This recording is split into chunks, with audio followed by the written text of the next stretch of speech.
गुमान साहब ये देखिए आपकी पिस्टल है, इस पे कुछ चेक फायर करते।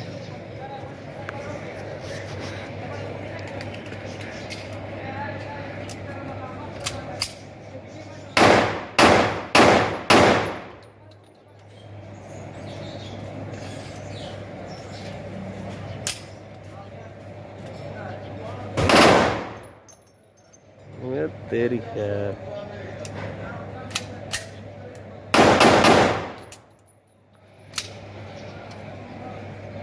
केंच पे नहीं हुआ, खैर है।